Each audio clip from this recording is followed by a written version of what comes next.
September 21, 2025, nasa kalsada po ulit ang ating mga kababayan para sa iisang sigaw, mapanagot ang lahat ng mga nasa likod ng korupsyon.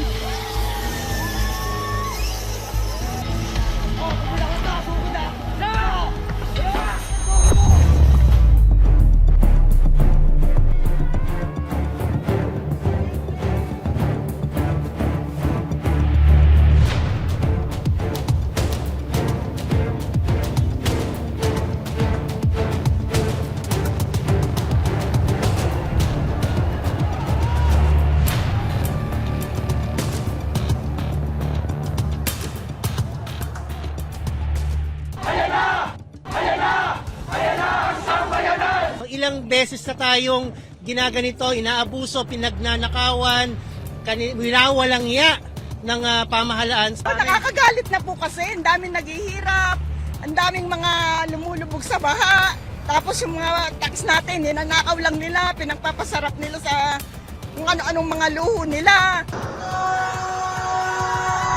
Hindi ka kasama doon sa Nambato kanina? Hindi po pa, sir. Parang po sa kasama ko. Nag-dinaway lang ako dito. Doon ako sa may trabaho. Oo. Nakita niyo nakasama siya?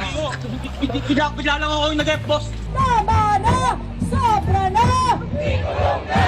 Sumigaw lahat ng galit!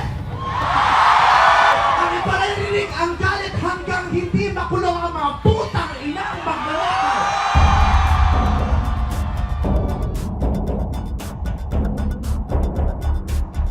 Isang makasaysayang araw, September 21. Araw na nagpapaalala sa atin ng mga nakaraang pakikibaka. Ang araw na pong ito ang 53rd anniversary of the Declaration of Martial Law. Pero ngayon po, muling sasalubungin ang hamon ng kasalukuyan. Mga kapamilya, alas 5 ng madaling araw, nandito tayo ngayon sa University of the Philippines, Diliman, kung saan nagtipon-tipon yung mahigit 100 runners para makilahok sa isang malawakang kilos protesta mamayang alas 9 ng umaga sa Luneta laban sa umano'y katiwalian sa flood control project. Ako si Izzy Lee, reporter ng ABS-CBN. Noong araw ng protesta, naka-assign ako sa Luneta. Nagsimula ako doon sa Quezon City. No? Meron akong binantayan doon na grupo ng mga runners mula sa Quezon City. Doon sila nag-gather doon sa may UP Diliman Oblation. Ramdam na ramdam ng galit ng taong bayan. No? Nakita natin yung dala ng pagbaha. Tapos pag pinagtabi niyo po ito sa mga sangkot dito sa mga anomalya sa flood control, talagang nandyan yung galit.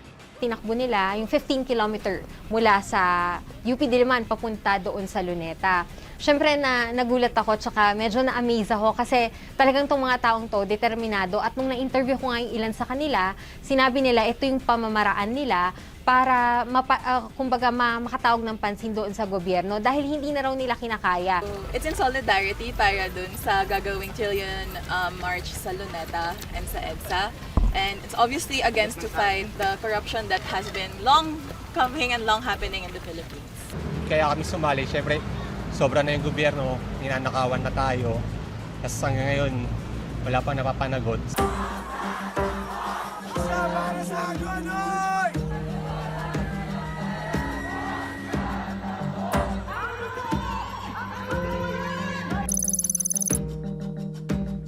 Sobrang init ng panahon dito ngayon. Unti-unti nang nagtitipon-tipon ng iba't ibang grupo ng rallyista na sasama sa pangmalawakang kilos protesta ngayong araw.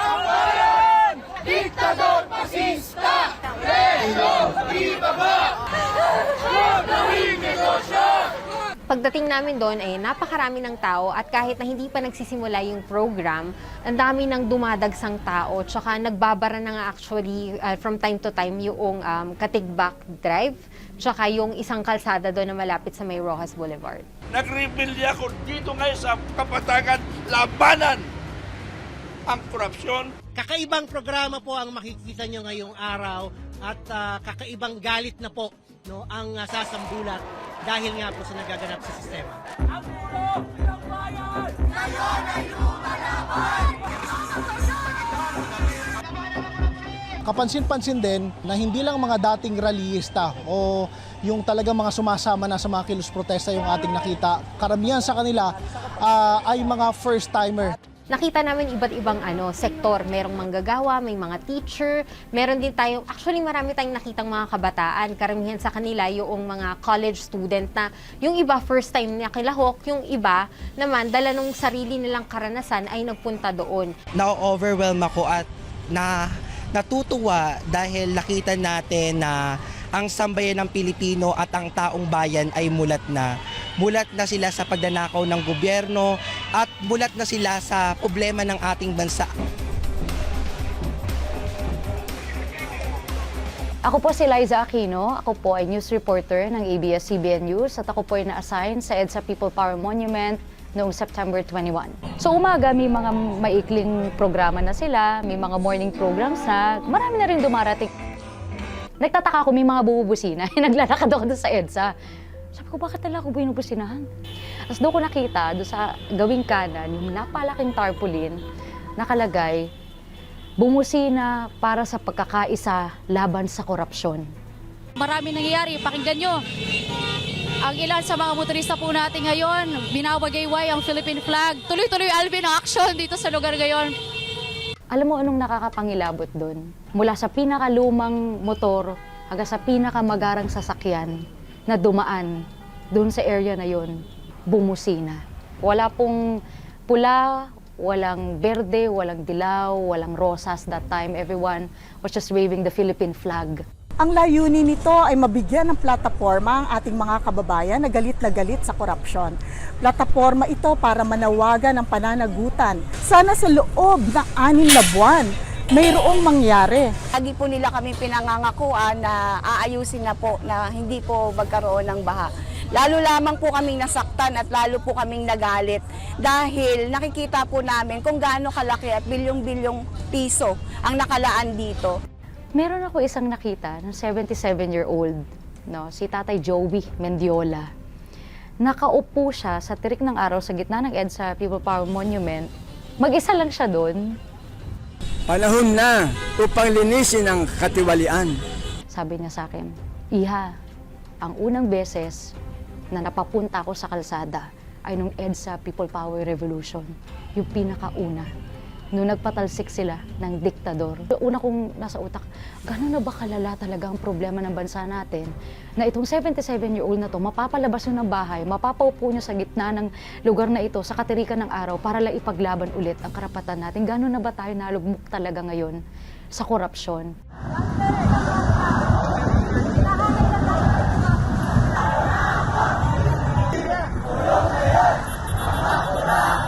Ako si Rafael Bosano, ABS-CBN News Reporter at nakasign ako noong September 21 sa EDSA Shrine at sa People Power Monument. Nung papunta kami doon, parang biglang nagputi lahat. Yung puti na yon, hindi yon yung sky, it's really the people kasi lahat sila nakaputi. No? So parang nagliwanag yung paligid ko, namuti talaga siya.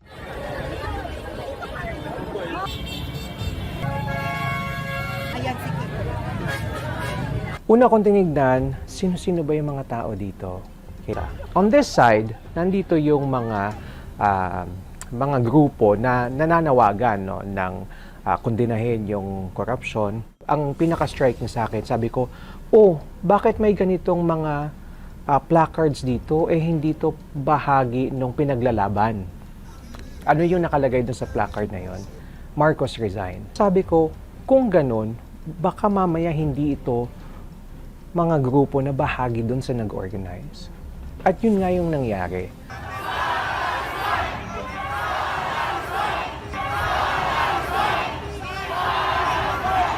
Nananawagan sila na mag-resign ang dalawang pinakamataas na leader ng bansa. Kina-call out po natin ang lahat ng paksyon sa ating politika, ang Marcos administration, ang Duterte faction, ang mga nananawagan ng revolutionary government. Talagang galit lang talaga ang makatuwirang sagot dito.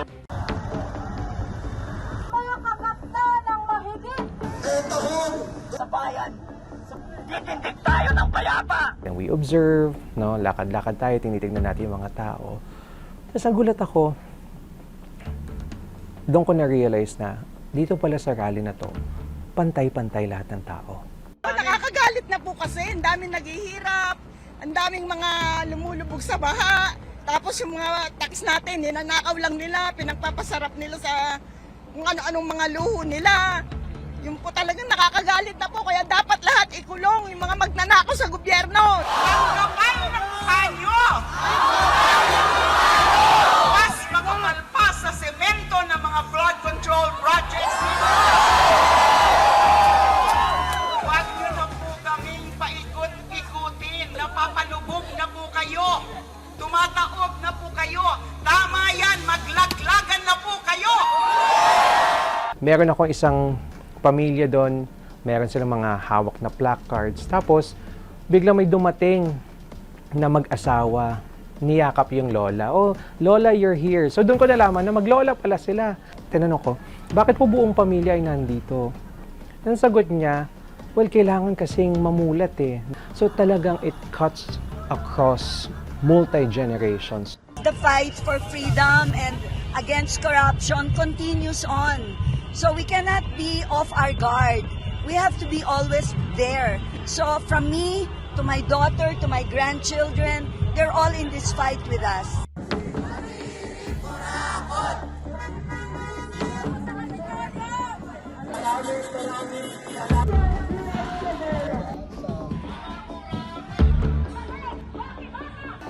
Kahit po sa Davao meron, sa Yes. Cebu meron. Yes, sa Hindi lang Aguinaldo. po ito sa Metro Manila. Yeah. Meron po, pero iisa ang mensahe. Huwag po tayong pumili ng kulay politika. Lahat po tayo ay Pilipino. Meron mga youth groups na sumali ngayon. There are even some of the faculty members who are encouraging yung mga mag-aaral nila, mga estudyante nila na sumali ngayon to take part, not just because of corruption, but because ngayon, today also is the Martial Law Day of Remembrance. Nakailang rally na ako, but I have to say, sa 13 years ko, as a journalist, ito yung first time na talagang nangingilabot ako. No? Nakita ko yung dami ng taong pumupunta just for one purpose. Nakikita natin ang pagbabalik ng people power sa Pilipinas. Dito makikita natin na ang bagong henerasyon ay kumikilos na rin, no? Ang tinatawag nating millennials at Gen Z. Una nga, sabi ko, ayoko nang sumasali sa mga rally, pero ngayon pala kailangan. Sila, ang sarap ng buhay nila, tapos kami nahihirapan. Tama ba yun? Binigyang din nga ng simbahan dito sa Malolos ang kahalagahan ng protesta para gisingin ang ating konsensya at mga sangkot sa korupsyon. Hindi lamang sapat yung tipong tayo ay nagsasalita at sumisigaw, ngunit dapat makita din natin na ang mga otoridad ay may ginagawang pamamaraan upang mapanagot nga kung sino man ang mapapatunayang nagnakaw sa kaban ng bayan. Makikita mo talaga yung parang iba-ibang walks of life, no? Lalong-lalo na when it comes to your status, economic status, halo-halo meron dong mga, alam mo na, may mga magaganda yung kutis, mapuputi, di ba? Tapos may mga dalang mga pamaypay, at nandun din yung mga nakatsinelas lang at marurumi yung paa. Ramdam na ramdam natin yung galit ng taong bayan sa ngayon. Malapit na sa boiling point. At handa nang maningil ang taong bayan doon sa pandarahas, pangungurakot ng rehimeng Duterte at binabantayan ang administrasyon ni Bongbong Marcos. We all believe in what our people are expressing today. Sabi nga po ng Pangulo, hindi ko makakalimutan nung Lunes nung nag-press con siya. No? Sinabi niya, kung hindi ako Pangulo, baka nandyan din ako. Oo. Kasi ganun kagalit ang Pangulo.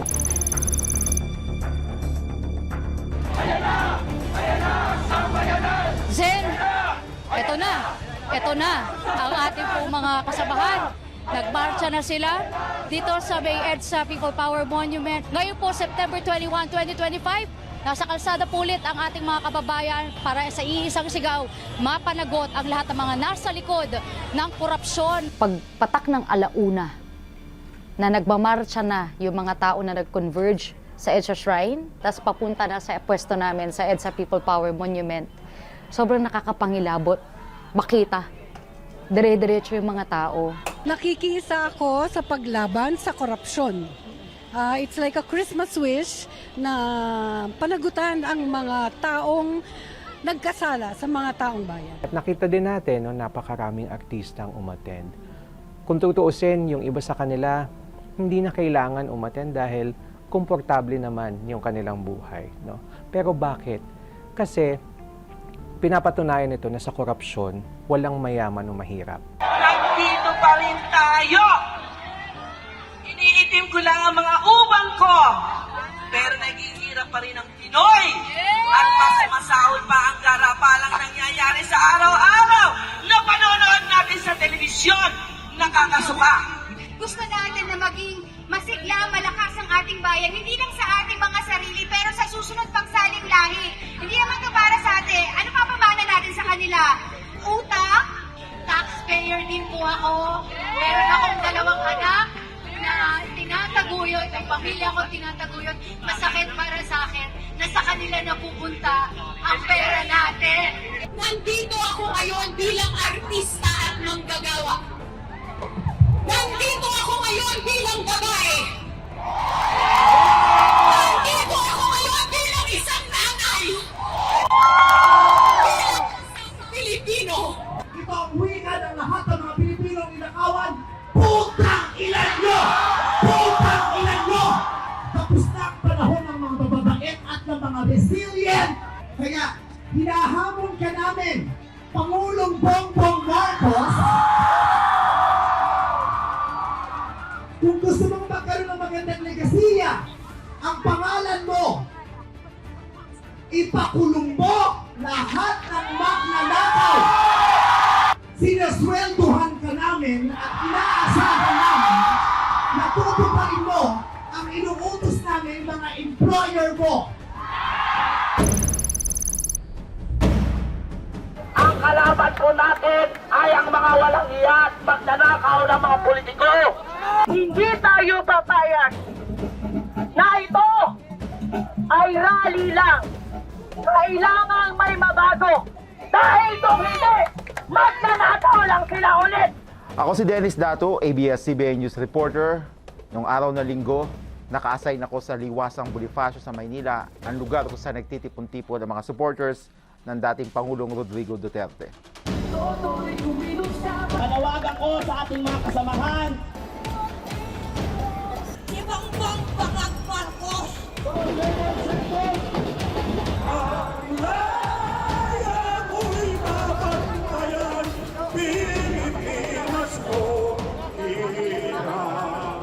Bagamat may sinisigaw silang laban sa korupsyon, pero mas maraming sigaw nila na pinagbibitiw nila si Pangulong Bongbong Marcos. Hindi tayo papayag na patuloy pa tayong papaikuti ng administrasyon ito.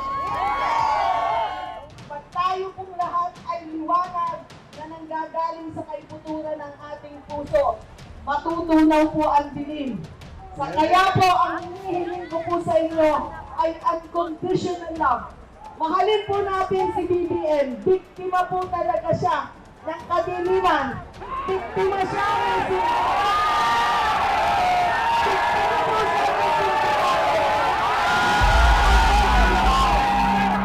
Ako si Everett Villar, cameraman ng ABS-CBN News.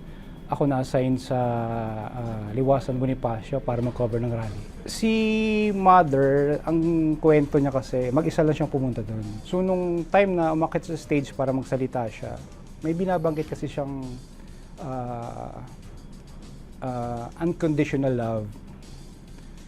Tapos nabanggit niya na mahalin natin si BBM kasi siya biktima lang din. So yung mga supporter doon, nag-react lahat. Bakit po ang BBM dito? Hindi siya biktima! Siya ang biktima! Kami sa'yo!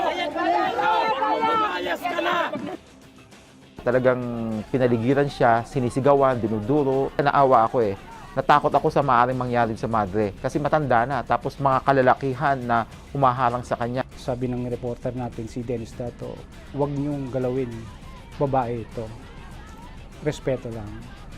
So nilalayo namin para hindi na magkagulo. Pero pilit pa rin siyang kinukuyog ng mga realista. Ba't niyo ako pinatitigil? I have freedom of speech! Mainit ang dugo namin kay Marcos. Pero sasabihin mo, mahalin namin si Marcos. Mahalin natin ang lahat! natin siya. Alisa tayo dito. Hayaan natin siya magsalita. Halina, huwag natin ulit yung Ba't po kasi galit? Ba't po galit ang ating paiiralin? Wala po tayong mariresolve.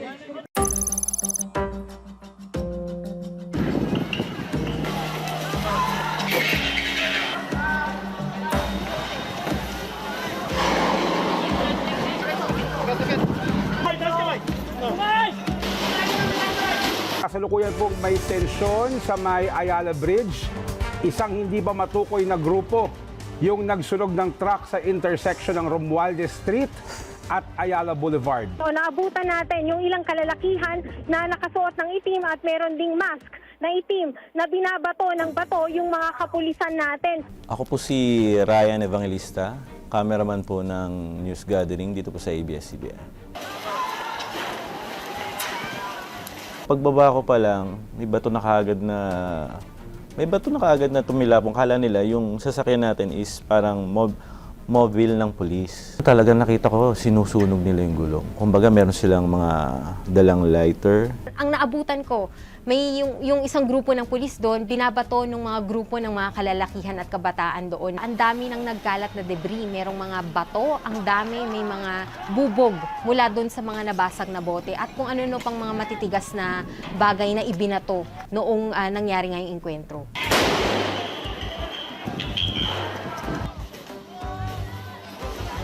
Sinasaktan po yung pulis, nanununog po, nagbabandalism and everything.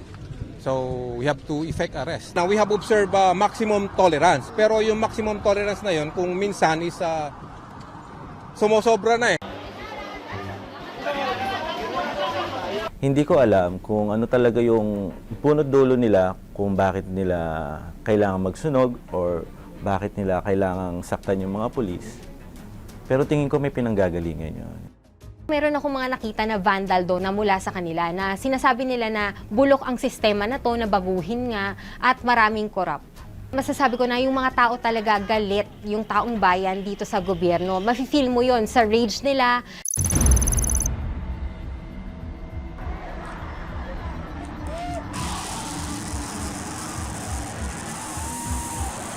Ako po si Jesse Cruzat ng ABS-CBN News at na-assign ako sa Luneta Park at Mendiola noong September 21. Nung natapos yung program by 2 p.m., nakausap ko yung isa sa mga organizer at ang sabi ay magmamarcha sila from Luneta to Mendiola.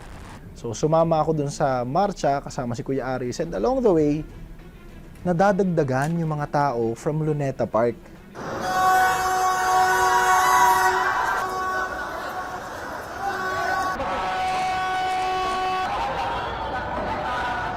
Pagdating ko doon, may nakita ko makapal na usok, may nagsusunog na sa gitna ng rekto, may nagbabatuhan ng bote. Doon ko naisip na, sabi ko, iba na to. Grabe. Yun lang yung nasa isip ko, grabe, iba na to. Jesse, ayos ka pa ba? May Sumabog dito na naman. sa bahagi ng Recto Avenue. Hindi natin alam kung saan galing. Nagkakalusutan na ngayon. Medyo umagwat lang tayo ng konti.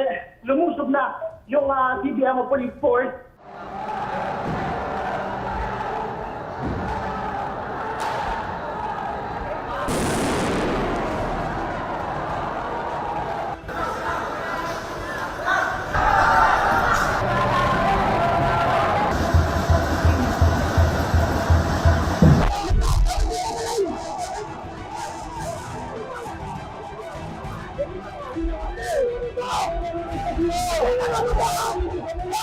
Hindi ka kasama doon sa nambato kanina? Hindi po pa, sir. Tarong po sa kasama ko. Hindi na lang ako dito. Doon ako sa may trabaho. Oo. Nakita niyo nakasama siya? Bigla lang ako yung nag-ep, boss. Bigla ka? Nag-ep, wala ako basta. Dumating doon si DILG Secretary John Vic Remulla at na-ambush namin. Unang tanong ko sa kanya, Sec, ano yung initial information na nakarating sa inyo? Ang sabi niya, may isang grupo na lumusob dito at karamihan sa mga miyembro noon ay tinitingnan naming mga minor de edad at ang gusto raw ay sunugin ang Malacanang. Mahirap kasi tansyahin yung utak ng mga bata kung bakit nila ginagawa. We still have to get to the bottom of it kung anong motives talaga nila.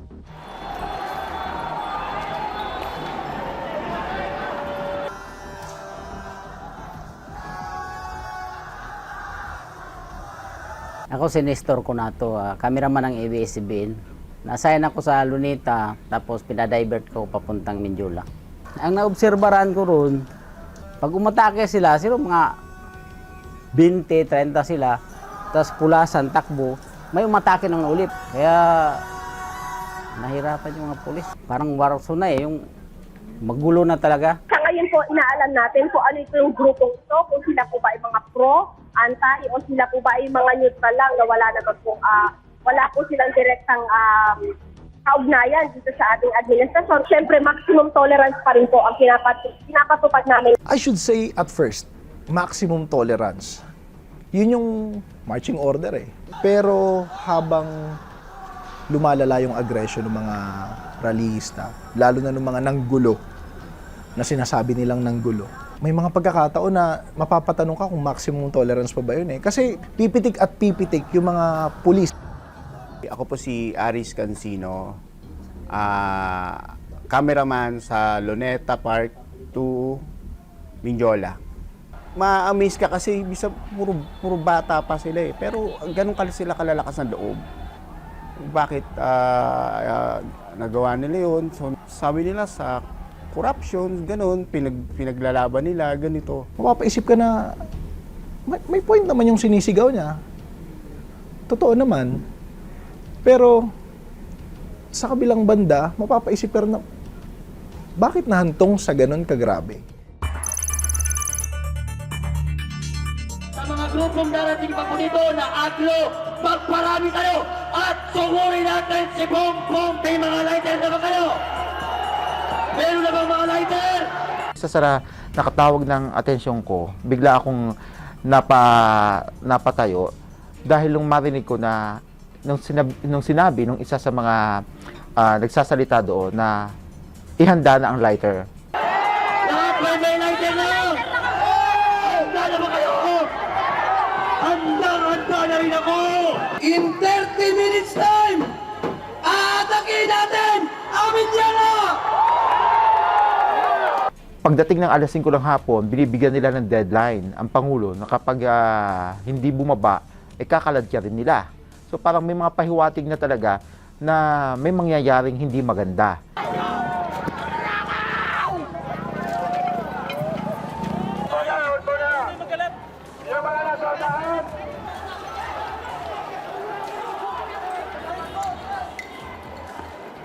Pababa pala ako ng sasakyan, nagbabatuhan na. Talagang magulo, matatapang sila. Wala silang kinatatakutan, walang kinikilala mga pulis, yung mga kabataang yun. So doon ako gumilid sa poste.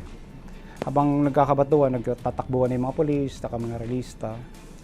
Hanggang sa umatras na yung mga realista, sundan ko. Doon ko na nakikita yung mga realista na dinadampot na isa-isa ng mga pulis. Marahas silang kinulong, marahas silang dinakip. Iba-iba yung tipong hinarap nilang mga violensya gamit ang kapangyarihan ng pulis.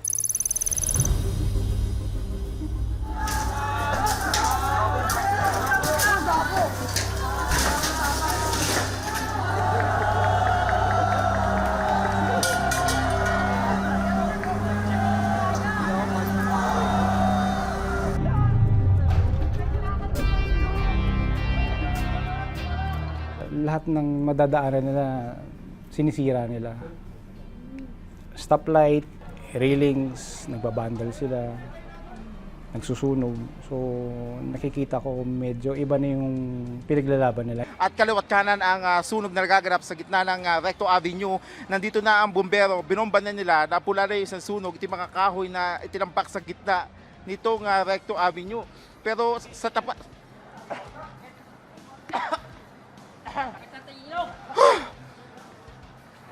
sa kabilang bahagi, doon sa may malayo-layo, ay may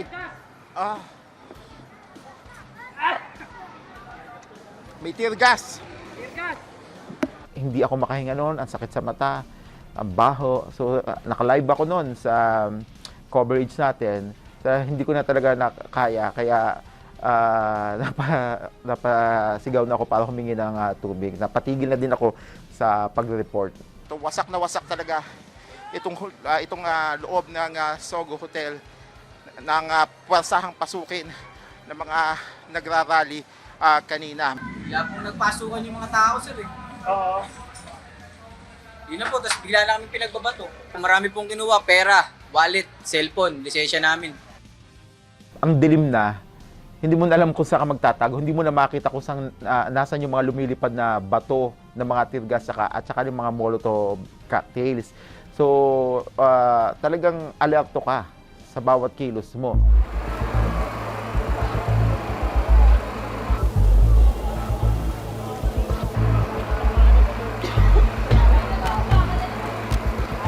Utak adik yan eh. Utak talangka yan eh. Kaya matatapang lang yan kapag sama-sama sila. At ang nakakalungkot, marami akong pulis na nasugatan. I will make sure that they will pay the price.